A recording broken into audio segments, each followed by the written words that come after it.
मैं doctor Lokesh Kumar Sharma, associate professor Hindi, government college Tonk.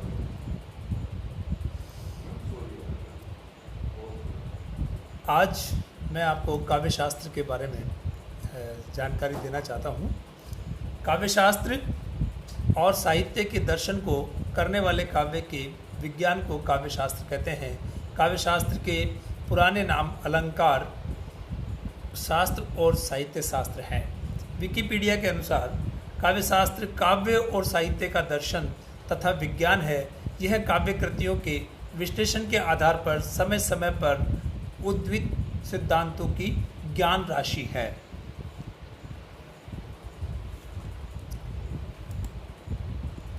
काव्य शास्त्र के मुख्य 5 बिंदु हैं: काव्य की भाषा, काव्य के भेद, काव्य के गुण, काव्य के अंग, काव्य की शब्द शक्ति।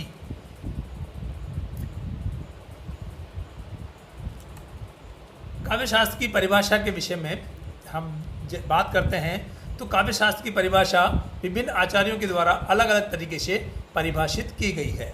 आचार्य विश्वनाथ के अनुसार रसात्मक काव्यम अर्थात रसयुक्त काव्य, रसयुक्त वाक्य को ही काव्य कहा गया है।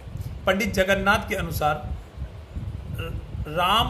रमणीय प्रतिपादक शब्दक काव्यम अर्थात रमणीय शब्दों का अर्थ बताने वाला शब्द काव्य कहलाते हैं। आचार्य भामह के अनुसार शब्दार्थो सहितम काव्यम अर्थात शब्द और उसके अर्थ को सम्मिश्रण को काव्य कहा गया है। काव्य के 2 प्रकार होते हैं: सामान्य दृष्टि के आधार पर और रचना के आधार पर। दृश्य काव्य और श्रव्य काव्य। जो दृश्य काव्य है वह काव्य जिस काव्य में भावों का चमत्कार, संकेतों, अभिनय आदि के द्वारा प्रदर्शित होते हैं और इन भावों से आनंद की अनुभूति होती है, उसके मिश्रण को ही दृश्य काव्य कहा जाता है। संस्कृत में इसे रूपक भी कहा जाता है।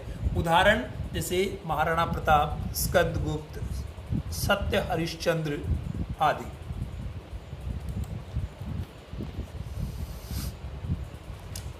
श्रव्य काव्य जिस काव्य में आनंद को सुनकर या पढ़कर प्राप्त किया जा सकता है वहाँ पर श्रव्य काव्य होता है। उदाहरण रामचरितमानस है, कामायनी है, जो जयशंकर प्रसाद और तुलसी के द्वारा लिखित है।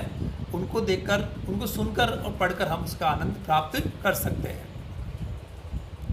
रचना के आधार पर काव्य 3 प्रकार के होते हैं। एक गद्य काव्य, एक पद्य काव्य और एक चंपू काव्य।